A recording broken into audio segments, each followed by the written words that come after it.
Hi, welcome everybody to the Natural Sciences Environmental Career Fair. First of all, I want to thank our panelists who are here today, sharing a little bit of their time with us. And of course, all of you students who are viewing this, I appreciate you, and I hope as we kind of go through, you're able to send us some questions. My name is Eddie Rodriguez, and I'm a student success coach, and I will be facilitating this conversation. And then I'm with Bethany Ullman as well, who's also another student success coach who will be moderating the chat. So please feel free to send us those questions as kind of we go through. A program to use satellite-based remote sensing of evapotranspiration for consumptive use estimates. So those are kind of the main programs that I work in at the department. Good morning, my name is Shannon Richardson and I'm with the Oregon Department of Fish and Wildlife. I've been with the agency for about 10 years. And graduated from Oregon State in 2006 after a protracted undergraduate program. So in my current capacity, I'm the project leader for the Coastal Chinook Research and Monitoring Program, as well as the Fish Life History Analysis Project. So the Chinook program, we work with the adult freshwater stage of coastal fall Chinook and monitor abundance and spawning populations. Both for our inland fisheries management and for the International Pacific Salmon Treaty open ocean harvest management. And in my other capacity, the Fish Life History Analysis Project, we work with hard structures from fish, usually scales and otoliths, to determine age and life history. And I am just honored to be part of this panel this morning. Thanks for having us. Good morning, my name is Emmy Melton. I'm with NOAA Fisheries in the Portland office. My background is in marine biology for undergrad, and I have a law degree. For my day-to-day work, I work on what's called an ESA consultation. So what we do is we look at different projects to make sure that those projects don't have a bad impact on ESA-listed salmon and steelhead. Other people in my office would do similar analysis on other species like southern resident killer whales, eulachon, green sturgeon, etc., as well as look at other fisheries management regimes to make sure that they are contributing to sustainable fisheries. Hello, my name is Peter Shea. I'm with the U.S. Department of Energy, National Energy Technology Laboratory. I'm a research materials engineer, and what that means is I work on projects to come up with better materials for various engineering applications. One of the projects that I'm working on involves coming up with better liner materials for natural gas pipelines to improve their safety and to reduce the amount of methane that may be lost to the atmosphere. Another project involves the creation of new high-temperature ceramics that can be used in an innovative generator design, and I'm very happy to be here today. Good morning, my name's Meredith Matherly. I'm the education specialist at Yaquina Head Outstanding Natural Area, which is a Bureau of Land Management site over in Newport, Oregon. Your projects sound very fancy. I basically play with kids and visitors that come. We have close to now 500,000 visitors a year, and I'm in charge of the K through 12 education programs for school groups that come. And we play in the tide pools and show them all the critters and do lighthouse tours and have a visitor center and things like that. So it's a lot of fun. Awesome, thank you. Our next question here is, so what type of degrees are best aligned with your field? I think for the hydrology, the hydrogeology, probably majors in kind of the civil engineering, environmental science, water resources management are kind of the typical paths, I think, for working hydrogeology. If you work on kind of in the groundwater sciences, are the main majors, but people have a wide range of things. If they're really interested in water, they might have more of a like a programming or a computer science background, and that's applicable to some of the things that we work on. So I think there's a wide range, but it's just kind of having that underlying interest and understanding of water and water management. I think the easy answer for Oregon Department of Fish and Wildlife is a fisheries and/or wildlife degree. But that said, I think that there are some interdisciplinary degrees that lend themselves really well to fisheries and wildlife and other natural resources professions. And the other thing that I would encourage people to include in their undergraduate program is a strong liberal arts background. I think that we emphasize the hard sciences, and that's critical, that's important. Particularly for my organization, and it sounds like for some of Meredith's work as well, interacting with Oregon's residents, and because I'm the state of Oregon, that's who I'm thinking about specifically. But being able to interact with landowners, with partners, with stakeholders, with visitors, that's really important, and being able to communicate information and to tell our stories well is going to be ever more important. And so I really promote that liberal arts background as well. At NOAA Fisheries, we have a pretty diverse staff. And so depending on what your position is, you could have a very hard science background from undergrad through either a master's or a PhD. As I said earlier, some people like me are lawyers. And then we also have people like economists, communication specialists, and we're also always looking for someone with a strong writing background, and so something like a liberal arts or any kind of English degree could also be useful. And similar as Oregon Department of Fish and Wildlife, we have a lot of stakeholder interactions as well as interactions with our co-managing partners.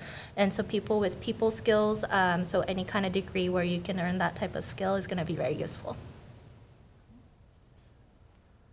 For the Department of Energy, there are a wide range of career options. In terms of the degree requirements, I will speak only to material science, and I would say that it depends greatly on your career objectives. If your aim is to work in the field of engineering, simply having an understanding of material science puts you in good stead in understanding many of the challenges and requirements. If your aim, however, is to lead research, then an advanced degree is pretty much a prerequisite to be competitive with others in seeking research grants and building research teams. I don't want to take up too much time, so they've covered a lot of that, but I think it's definitely for us more the passion and the ability to communicate with the public. So we've had all backgrounds from that we accept as well. So. Great. And we have one of our first student questions, so I'm just going to go ahead and read it off. What organizations should students be connecting with regards to jobs, internships, or volunteer opportunities for a career in your industry? Okay. Yeah, I'd say there's a variety of kind of student organizations. For one example would be the American Water Resources Association. I know that like Oregon State has a chapter, the Hydrophiles, and that's kind of it's aptly named. And so I think, yeah, getting involved in those type of organizations. There's also, for us, kind of the licensing program. So there's, you can go for a engineer in training or professional engineer or geologist in training, professional geologist. Those are looked upon very positively. And I think, networking, being able to get out, go to professional meetings, present your work that you're working on is a good way to connect with folks in our field. I would second the thought about being active in your professional society or professional societies, depending on what your emphasis is. The other thing that I look for, particularly with entry-level staff, is really any sort of service-oriented position. And what that often demonstrates to me is that people are able to work together. They're able to learn protocol and follow protocol and apply it in the field. And it also can demonstrate just a willingness to get out and work hard. And that can be informal or formal. It can be paid work or volunteer work. Civic engagement is, it shows up really well on an application or resume. For my agency, it's really hard to just say this is the group because we work with a really wide array of issues. So my advice here would be to really do your research on the issues that you want to get involved in. And through that, you would be able to meet some of the organization representatives for that issue, and they should be able to help you network, like others have said before. One thing that I notice with all my colleagues is that they're really passionate about what they do. And so if you have a similar passion, that will show on your resume. For those of you who are following us from distance learning, as someone who has undertaken a degree in distance learning myself, let me highlight the fact that you want to make the best use of your on-campus resources, your professors, advisors, and fellow students, because a lot of the internship opportunities are focused on these organizations and groups. So for example, if you want to be invited to a professional conference, it helps to have the contacts on campus to make that happen. And as far as the Department of Energy, we do have a number of internship programs that are available, and those are all available online, so that's equally available whether you're on campus or off campus. Yeah, there are a lot of local internships. BLM has many, Yaquina Head has them. There are a lot of placement sites like Northwest Youth Corps is a big one in the area, ACE, SCA, so, but definitely like finding your passion and finding exactly what you're most interested in. Lots of different organizations, lots of different professional affiliations you can get involved with, so it's just finding that. Great. Our next student question here is, I would, let's see. Are there unique knowledge, skills, or abilities that hiring managers for their respective agencies would be looking for in distance students to emphasize during the hiring process that might differ from those of traditional students? So, a bit of a long one. Yeah. Does that question make sense? Does anyone else want to take a stab at You it? can start. Yeah, maybe. Okay. You know, this may not get specifically at the question, but at a more general level, education is important. Specific education and experience and training is important. Going straight through your college career and coming into the workforce can be really challenging. And it can be challenging for a hiring manager to be able to translate an educational experience and imagine what that person is going to be like as part of the work staff for the work that I do. And so in addition to your education, whether it's in person or distance, experience in volunteering is really important, and highlighting that during the recruitment process, whether you are distance or traditional model, is really important. I honestly can't think of things that I would want to see different between distance students and traditional model students. I want to see a combination of education and experience. I'd like to address the point from a federal government point of view. The federal government strives to be fair in its treatment of all applicants. We will not see whether you're on campus or off campus. All we see is the degree that you provide us. Also, I would like to point out that for internships, and this is not for a federal job, but for internships, we do look at the references that you give us, particularly letters of recommendation from your professors. So as someone who's not on campus, that may be challenging to get that kind of working relationship with your advisors and your professors, And that is something that I would personally encourage you to try to develop, because that is an area that will be looked at if you're trying to get hired for a summer internship. Yeah.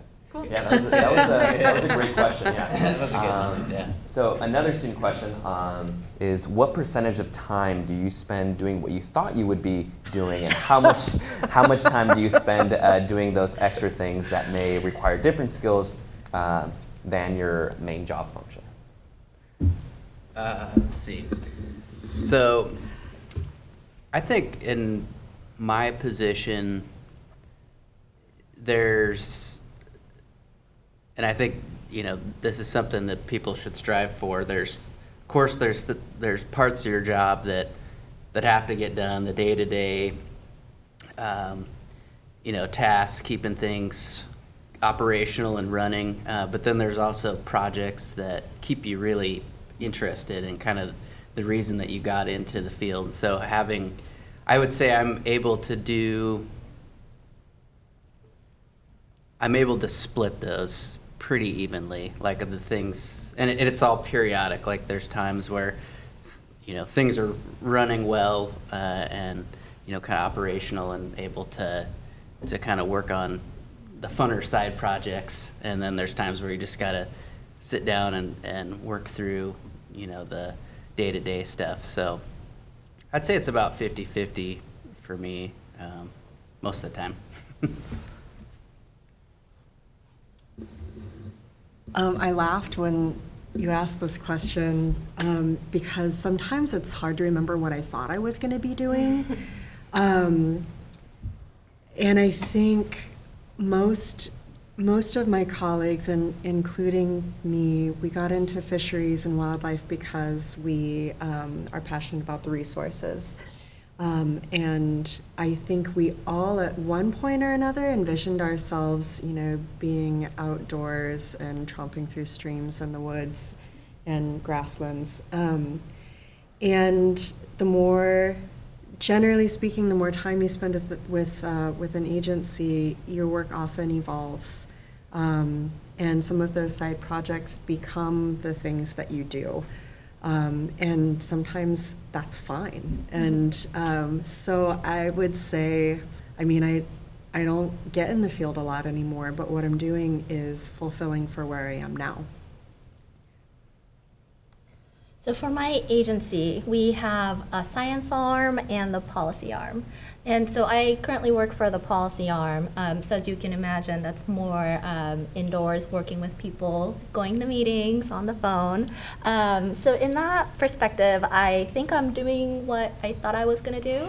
But one thing I want to highlight is that at NOAA, the West Coast region, we've been investing more in our diversity and inclusion. And through the inclusion piece, what we've been doing is trying to have a little more staff development time allotted to our day-to-day work. And so from that perspective, I think we have maybe 15 to 20%, depending on your workload, to be able to invest in yourself so that you can become a better employee to serve our mission. I would encourage you to look at work outside your area of education as an opportunity to grow. Working in the government, you'll come to appreciate that there are many rules and regulations put in place to make sure that our operations are fair and transparent. However, this does add a lot of overhead to what we try to accomplish. So in that regard, as a scientist, I find myself doing a lot of things that would typically be viewed more of in a management function or coordinating function. And that requires good communication skills and good interpersonal skills, things that were never covered in my graduate school curriculum. So again, I would encourage you to look at that as an opportunity to develop as a professional and not as something that takes you away from what you want to do, because your career aims may change over time. Someone from very frontline perspective, my position has stayed very true to what my position description is, just because it can't really change from the programs that we've already scheduled to do with students every day. So there isn't a lot of change, but I like what others have said, that the times that it is a lot different than what I expected, try to look at it as a growing opportunity and more of just a chance to learn something new than a hassle or anything taking away from something else. Great. All right, next question. Which would your organizations value more for entry level? Volunteer experience or internships? Is there a preference?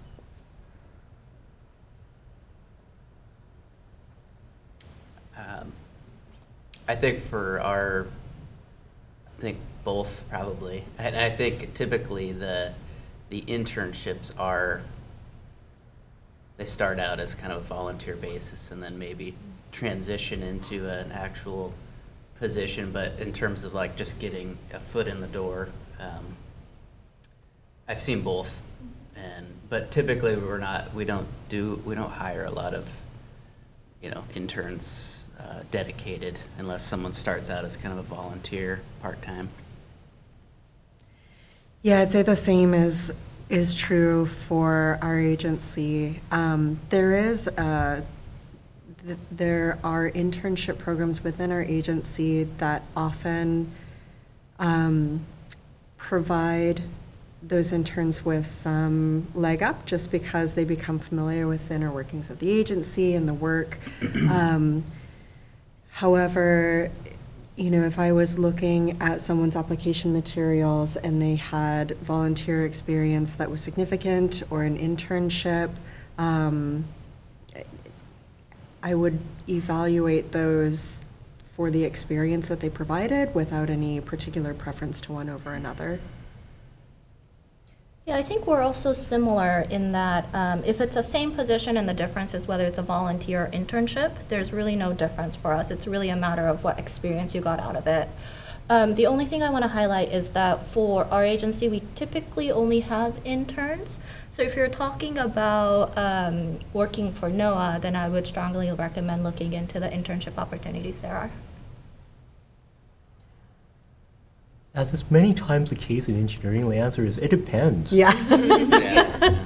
And in that regard, for our internship opportunities, are usually related to particular research projects. So certainly, if you have experience gained through either an internship or volunteer experience that pertains to that particular project, you will be viewed more favorably than someone who does not have comparable experience.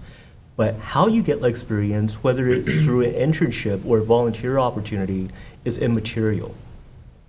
Yeah, it's more just how it relates to what we're looking for. So obviously if the internship is more complex and longer than a short volunteer experience, but it's all about how it relates and what you got out of it. So. Awesome. Okay, we got another great question here. Is age really or really not a factor? I will be 53 when I complete my degree, and I worry about competing for jobs with young adults who may have more years to offer a company. I can start. No, it should not be a factor, and no, I don't think it's a factor with us. Again, especially with the federal government, we are just given names and your experience, and we're not going to know that or see that or anything. We had a gentleman hired just a couple of years ago who's in his 70s because he's just amazing. So that's what matters is your passion, your experience, and what you'll bring to the organization. I'd like to echo that, and I do want to point out that age is a protected category for federal employment, and what you are evaluated against in your application is how well your skill set matches up against a set of criteria that's applied equally to all applicants. Age does not enter into that assessment. And one thing I want to add for the federal hiring process, I'm not sure if it's true for all the other agencies, but at least for ours, our interviews are phone interviews. So we wouldn't be able to tell what your age is based off of your application. Age is a protected class period, not just for federal hiring practices. It is for state as well. we don't have access to any of that information. And I would say having a well-rounded and rich background can work to your advantage. So maximize the skill sets that you're bringing regardless of your age. Yeah, I would agree with all those sentiments, and yeah, highlighting the relevant experience and kind of the breadth and the duration of all those is key for our hiring process. I'm sorry, can I add one thing too? Of course, One thing I think we should keep in mind is that we're a public service agency, and so we're serving everybody in the community. So from that perspective, I think having different people with different ages in our agency is actually a benefit so that we can have better connection with our stakeholders. Absolutely.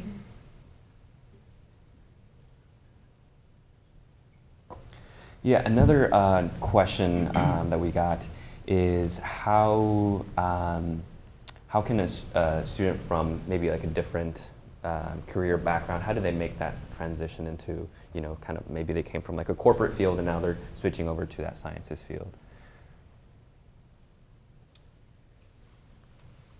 I would say, yeah, depending on which program they're, or which position that they're interested in, you know, we often do in the scientific field prefer a, you know, a master's degree or beyond in a scientific discipline. So, you know, if it's a matter of, you know, going in and completing a master's degree in a scientific field and developing those skills, you know, that the scientific process would be preferable depending on the position. Yeah, I think that's an important differentiation to make, is that it depends on the position. If you have had a first career and you're interested in a second career that's more field-oriented or field-based, then it may not be necessary to go back to school, although it may be beneficial. But if you're considering a second career in a more applied or research-based capacity, then it would probably be to your benefit to go back to school in some capacity. Is that the question? Yeah, Okay. Sure. All right. So I would echo what the others have said so far for our science arm of our agency.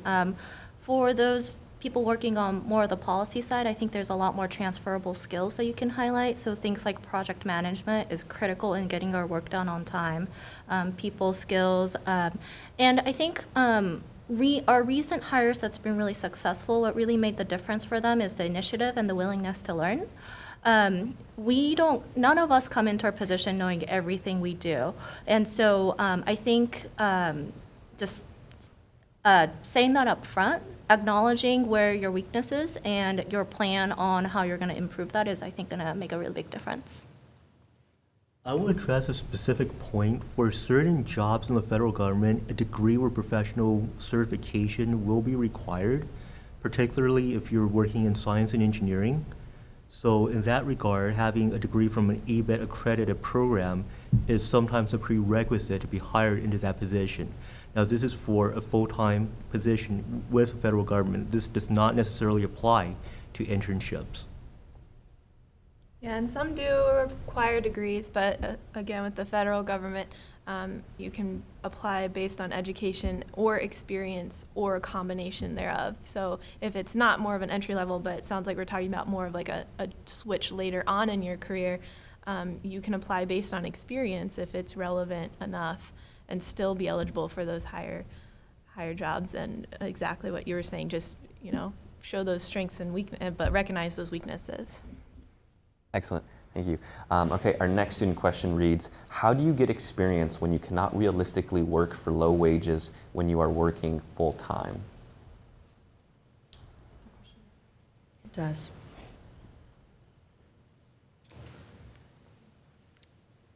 You want to take a step? Start it out.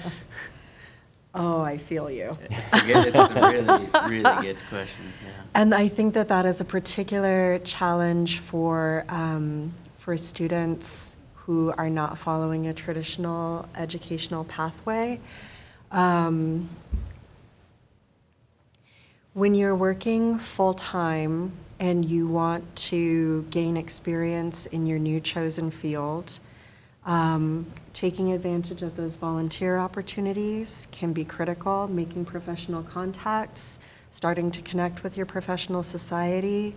I think many of us are deeply sympathetic to the challenges that that reality presents.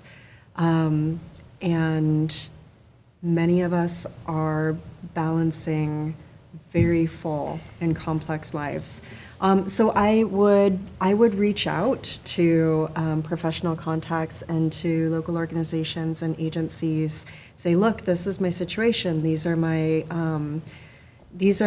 skills, and these are some of my limitations, and this is what I'm trying to do. Be persistent, be professional, and keep showing up. Yeah, this is a very difficult question to answer. Some of our internships are paid internships precisely for that reason, to make sure that there's no, so that we can try to provide a more equal opportunity. So not with my agency, but personally, some of the things I've done is also see if I can get college credit for some of the work, so that I'm not really trying to do a volunteer work in addition to your coursework. I'm not sure how helpful that is depending on where you are, but that might be something to look into. That is truly a difficult question to answer, and that reflects the changing nature of higher education. And I think our institutions are slow to catch up to that reality. That said, there are certain funding programs that I hope would be able to help in that regard. For example, the Department of Energy has a professional internship program where you are paid to participate, not just in the summertime, but year-round. The opportunities are fewer than I would like them to be, but there are opportunities out there. And again, I would reiterate, seeking help with faculty members who may be able to work with you given your work schedule, to see if there are some opportunities that can be created if none currently exist. There are quite a number of decently paid internships these days. Unfortunately, there are still some that are not, but they are out there. There's a lot of AmeriCorps positions that, even if maybe initially they don't look as well paid, they look closer because they also might have like a $3,000 education award that helps pay off student loans. Or afterwards, they give you non-competitive hiring status for a government position, which is a big deal. So don't forget about those extra things too. Our internships also include housing, which is a huge thing on the Oregon, or in Oregon in general, around the country, to cover. So they're out there. Hope we can help you find them. But for those who maybe can't participate in an internship, like maybe you are working full-time, then yes, volunteering, and find an agency specifically close to you. It might seem really intimidating just to try to contact someone in the government, but find your closest agency, and like Shannon said, work closely with them to see how you can work with them. Because we're here and we want to talk to you, and we want to have you come out and chat with us. That's what we're here for. We're here to serve the public, and that includes you guys. Great. I will say for our department that there are, maybe you're studying and wanting to end up, doing more scientific type work, but there are a lot of opportunities, how we're structured. We've got kind of our water rights division and kind of our front office, front end, and that's how a lot of people end up starting. They're not necessarily going to be jumping right into the scientific jobs, or the natural resource jobs, but they start out as an office assistant or something, and then, able to kind of get started, into the system, and then work their way and apply for opportunities as they open up internally, and that seems to be a good career path for them. Excellent. Okay. Next student question. How would you suggest applicants treat other professional experience not specifically related to the position, but that provided skills like people skills on the resume or in the interviews? I think I guess we call them the soft skills. Don't say that. Not good. That's not good. I would say, yeah, they're extremely important in the workplace. Some of them have already been brought up, project management skills and kind of more general things that you need to be able to do with communication, interacting with people, completing projects on time, managing time. All of those things are at the core of all the work that we do. And so, yeah, I'd say I don't know how to weight them exactly, but it's good to emphasize. So. Yeah, I don't mean to give you a hard time.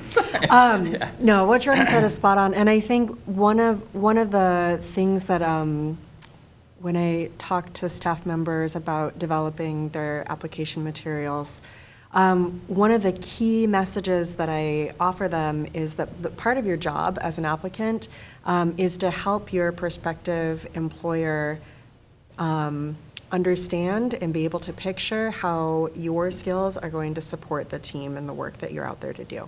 And so in terms of translating past experience that may not be directly related to the agency work or the project work, that's fine. Show me how it's going to be of benefit.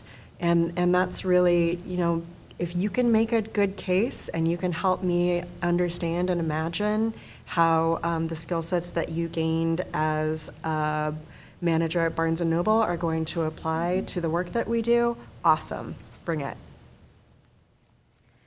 So for the federal government, there is actually very concrete steps that you have to take to apply for a job. So the first thing you're going to do is you're going to submit your application package through this website called USA Jobs. And for that, my advice to people usually is for your resume, put everything in there.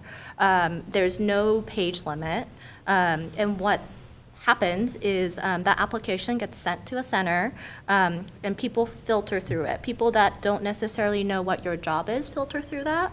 And so you really want to tailor what you say in your federal resume to the job description. So if your job description asks for some kind of, lack of a better word, soft skills, you want to highlight that no matter what your experience is. And then the next step after that is your application package goes to your managers or whoever is going to be hiring you. You can also have a separate resume for that person that highlights different skills. And if you think that some other skill that's not within the field you want to apply to is relevant, I would include it either in the resume or even a cover letter. And during the interview process, I would definitely also bring that up. Things that you couldn't highlight in your resume because it's not a concrete skill set, but an experience you have and how you contributed to solving a problem. I just want to add to that by saying at times, various agencies will have a questionnaire for you to self-assess on a set of skills, and sometimes these skills are covered in that questionnaire. When that happens, give yourself your best and fairest assessment, because that is a potential question in an interview. And in addition to that, I'd like you to be patient with the government hiring process. Sometimes it takes a long time to make its way through the system. Do not be discouraged. There's simply many applications for the human resources centers to sort through. So it could be months before you hear back from them. And when that happens, please just stay within the system. Yeah, we say don't be humble with the federal applications, because if you want to make it through that first step, of course, don't lie, but you can't be humble or you won't make it through that first step. So those skills that you might think, oh, they don't apply, I'm going to give myself a low score. No, if you can show that they apply in your application and your resume, then give yourself a higher score, please. Awesome. Okay, so we're down to a couple minutes. So our last question is around, so for our viewers, what would be the best first steps that they can take to prepare to enter this field?